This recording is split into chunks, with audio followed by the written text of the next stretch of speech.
Hello, knowledge seekers. In this episode of 20-Minute Books, we delve into The Death of Expertise by Tom Nichols. This timely book explores the alarming trend of diminishing respect for knowledge and expertise in society. Nichols, an authority on foreign policy and international security, dissects how social media, false information, and political partisanship have fueled a disdain for expert opinion, eroding public discourse and democratic processes. The death of expertise reveals the dangers of a world where facts are interchangeable with opinions and where experts are often vilified. Nichols, a professor at both the U.S. Naval War College and Harvard Extension School, expertly discusses how this shift not only undermines societal progress, but also threatens to destabilize key institutions. This book is highly recommended for anyone troubled by the spread of misinformation, students of political science, and individuals seeking to understand the profound impacts of this societal shift away from knowledgeable discourse. Join us as we examine the implications of a society increasingly skeptical of facts and how this phenomenon is reshaping our world.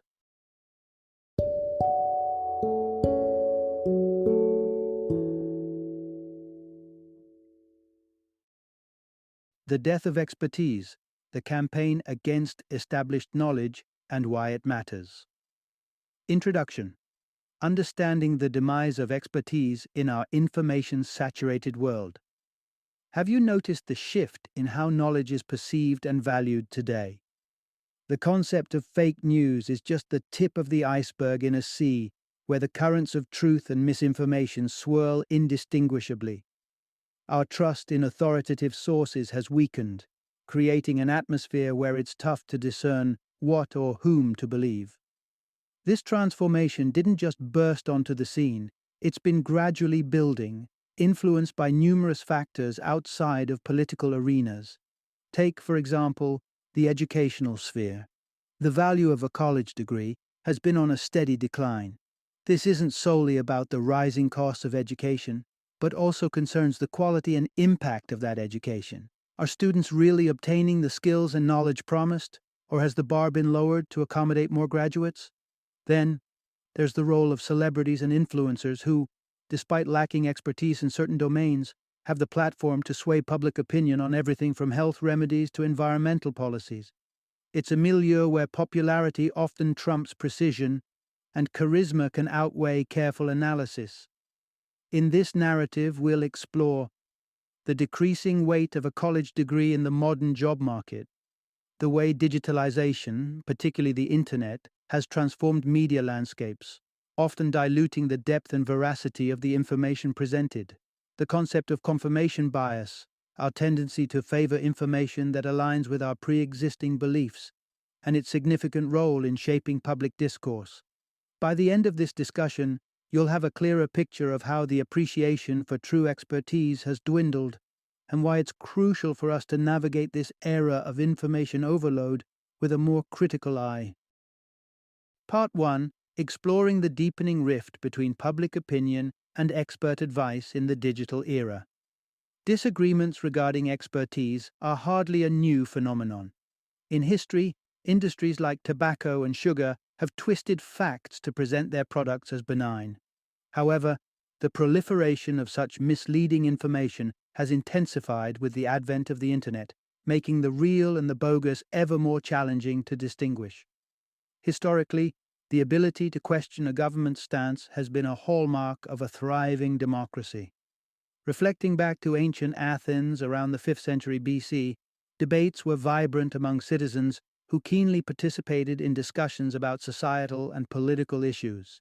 Even then, society was divided into intellectuals, who often viewed the masses as uninformed, and lay people who harbored skepticism towards so-called experts. The arrival of the internet has dramatically escalated this divide. Today, anyone can find support for any claim, no matter how outlandish or unscientific, thanks to the infinite expanses of cyberspace. This accessibility has empowered people to an unprecedented degree, bolstering them to challenge established facts and, in certain cases, to undermine decades of scientific progress. Take the anti-vaccine movement as a prime example. Despite robust scientific consensus and vehement assurances from the medical community about the safety and necessity of vaccines, myths about their supposed dangers persist. Influenced by these misconceptions, some parents choose not to vaccinate their children, misled by fears of links to autism, a theory widely debunked by the scientific community but still popularized, in part due to its endorsement by celebrities like Jim Carrey. The core of this issue often lies in the argument that experts, too, can err. While this is undeniably true, the field of science strives towards ever greater accuracy, and seasoned experts typically offer far more reliable insights into their areas of specialization than laypersons or celebrities. This growing gulf between expert guidance and public sentiment, exacerbated by the egalitarian ethos of the Internet, poses significant risks, not just to individual choices, but to the very fabric of public health and safety. Part 2. How our psychological traits sometimes lead us to embrace misinformation. In this digital age where everyone has access to an endless stream of information, it's become increasingly common for individuals to dive into debates on subjects ranging from pop culture to complex scientific theories, often without any formal background in the topics discussed. This democratization of information can lead to overconfidence, where a brief reading on a topic convinces someone of their expertise. Not surprisingly, this often results in online discussions that are less than enlightening. It's crucial to understand that this isn't just a layperson's problem, it's a human one. Experts and novices alike are susceptible to biases inherent to our thinking processes. For instance, consider the Dunning-Kruger effect, identified by psychologists David Dunning and Justin Kruger in 1999. This phenomenon illustrates how individuals with minimal knowledge or skill in a particular area tend to overestimate their own competence due to a lack of metacognition, the ability to evaluate one's own understanding or ability. This absence of self-awareness often fuels the conviction among many that they are well informed, even when their arguments may be fundamentally flawed or misinformed. Another pervasive psychological trait is confirmation bias, which compels us to favor and seek out information that confirms our pre-existing beliefs. Take a hypothetical example where someone believes all left-handed people are nefarious. They might focus exclusively on any evidence that supports this bias, ignoring countless contrary examples. This bias isn't reserved just for the public at large. It can affect professionals, including doctors, who might become so anchored to a specific diagnosis that they overlook symptoms pointing to a different ailment. This is a reminder of how deep-seated and universal these cognitive biases are, impacting our ability to process information accurately and impartially. Part 3. The commercialization of higher education and its impact on graduate expertise. The landscape of higher education has undergone dramatic transformations over the last century, steering away from its original mission of fostering true expertise. The evolution of universities has been such that a diploma, once a symbol of specialized knowledge, now often merely inflates a graduate's confidence without the rigor once required to earn it. Prior to World War II, holding a college degree was synonymous with possessing a deep, well-rounded understanding of a particular field. However, the modern scenario reveals a starkly different story. Today, the pursuit of higher education is frequently perceived as a transactional relationship, mirroring a customer service provider dynamic rather than an intellectual journey. This shift can be traced back to a trend where institutions began to prioritize graduation rates as a metric of success, inadvertently easing academic rigor to justify soaring tuition fees.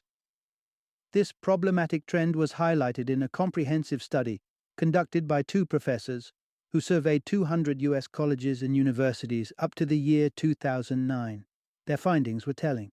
The most common grade awarded was an A, and a staggering 80% of all grades distributed were above a B-. At prestigious schools like Yale, close to 60% of grades fell into the A- or A categories. This grade inflation is reflective of a broader issue, where education is seen more as a product for consumption rather than a challenging process that cultivates genuine expertise. Universities, in competing for the attention and wallets of young adults, have shifted their focus from academic excellence to the provision of amenities, luxurious dorm rooms, gourmet dining options on campus, and an array of extracurricular experiences often overshadow the educational content itself. Moreover, the relationship between faculty and students has transformed significantly. Students, treated as customers, often perceive their relationship with professors as transactional, service providers who are subject to their evaluations and critiques, akin to reviewing a product or service. This dynamic fosters an environment where students are coddled rather than intellectually challenged, leading to a sense of entitlement and a dilution of the respect traditionally accorded to academic expertise. Thus, the commercialization of higher education has cultivated a generation of graduates who, while perhaps more confident, may not possess the depth of knowledge or critical thinking skills that were once the hallmark of a university education. Part 4. Navigating the maze of misinformation in the digital age. The Internet, with its vast openness and minimal regulation, brings numerous advantages, but accuracy in information isn't one of its guarantees. While it serves as an invaluable resource for researchers and journalists, it can just as easily mislead the unwary who don't possess the skills to verify the facts they encounter online. The lack of rigorous checks and balances online has allowed the proliferation of inaccurate or entirely fabricated news. Discerning the truth requires a critical eye and the ability to separate credible journalism from sensational falsehoods. A striking example of how easily misinformation can spread occurred in 2015 when Alan West published an article on a conservative news platform claiming that U.S. troops were being forced to adopt Muslim prayer practices during Ramadan. Accompanied by a misleading photo and designed to provoke outrage, the story was completely untrue. Yet it spread rapidly across social media and other outlets, illustrating how sensational content can overshadow the truth. Those who are versed in research methodologies and source verification have the tools needed to navigate this complex web. However, most Internet users are not trained to identify deceptive content, making it easy for them to fall prey to misinformation. Adding to this challenge is the phenomenon of confirmation bias, where individuals seek out information that confirms their pre-existing beliefs rather than objective facts.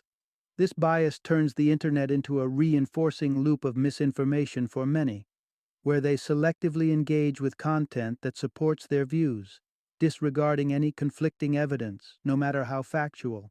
The situation is exacerbated when false stories proliferate to the extent that they themselves become cited sources, further entrenching misinformation. This is particularly evident in the ongoing discourse around vaccines, where anti-vaccine propaganda is often supported by referencing other baseless articles rather than grounded scientific research. In this digital era, the onus is on individuals to cultivate a vigilant and questioning approach to the information they consume online. Without a committed effort to critically assess and verify sources, the Internet's maze of misinformation will continue to ensnare the unsuspecting reader. Part 5. The Illusion of Being Well-Informed, a Critique of Modern Journalism. It's increasingly common to feel underwhelmed by the depth of news articles in today's media landscape. With the advent of the Internet, while the sheer volume of available information has expanded, the genuine quality of that content has often diminished. In the era before digital media dominance, being a journalist involved not only ample experience but adherence to rigorous standards of accuracy and ethics. However, the Internet has democratized news dissemination, enabling virtually anyone with a computer to set up a news platform. This shift, beginning around the turn of the century, has led to an exponential increase in the number of online news sources. This influx of outlets has triggered a surge in demand for continuous content production.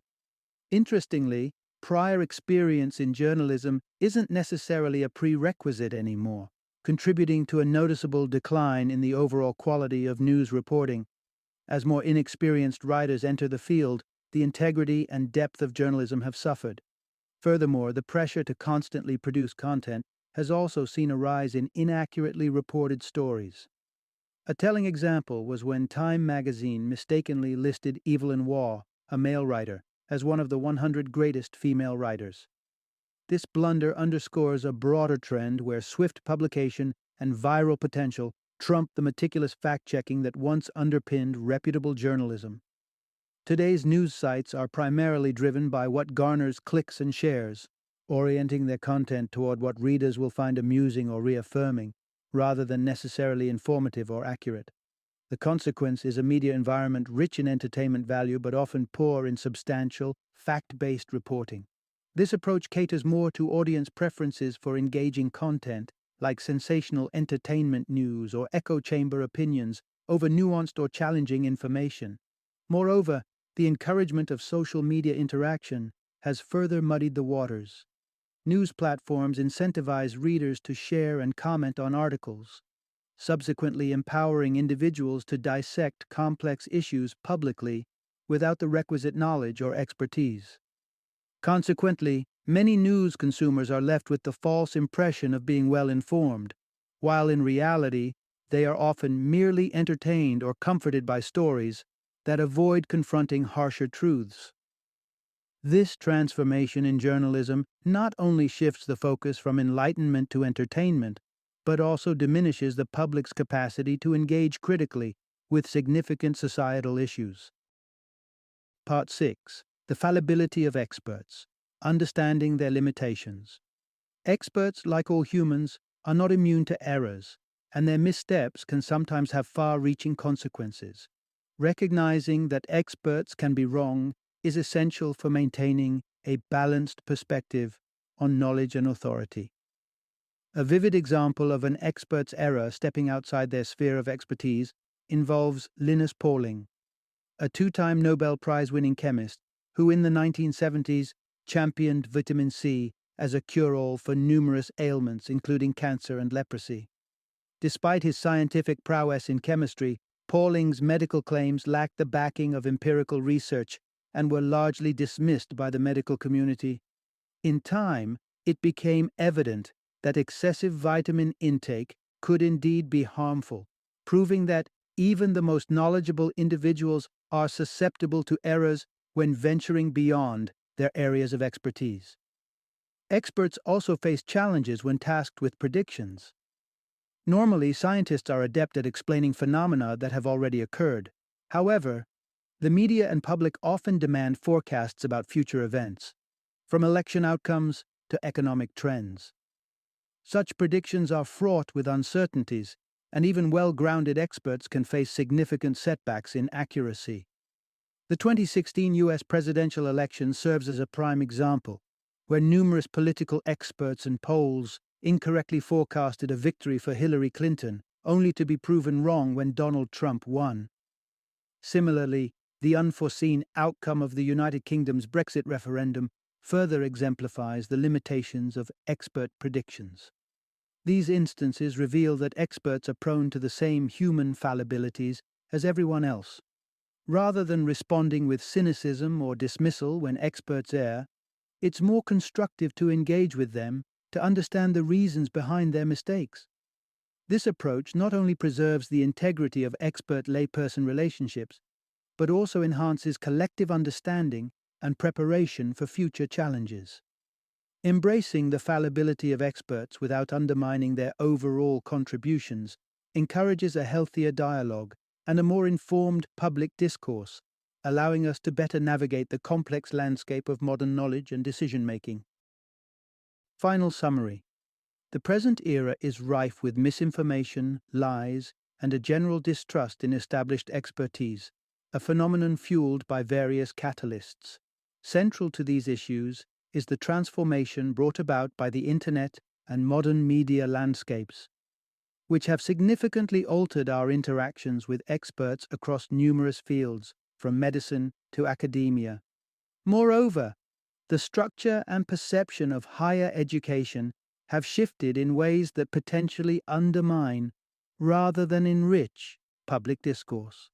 Rather than acting as bastions of critical thinking and deep expertise, universities increasingly resemble businesses, prioritizing customer satisfaction over rigorous academic challenge.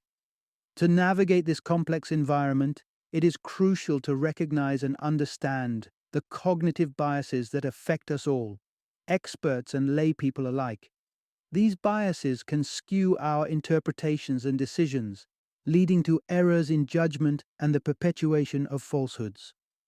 Moving forward, the path to reclaiming a more accurate and productive discourse lies in acknowledging these challenges and striving for a collaborative approach to knowledge. By working together to learn from past mistakes and holding open, informed dialogues, we can begin to restore trust in experts and the invaluable insights they offer. This collective effort is essential for overcoming the pervasive challenges of misinformation and for fostering a more enlightened societal framework.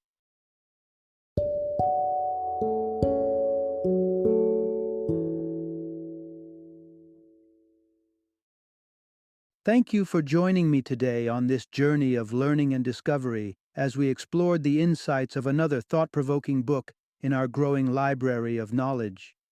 If you've enjoyed our time together, please take a moment to follow our podcast, give us a 5-star rating, and share 20-minute books with other knowledge seekers. Your support truly means a lot. Don't forget to join me again in the next episode, where we will delve into another enriching book. Until then, happy reading and happy listening.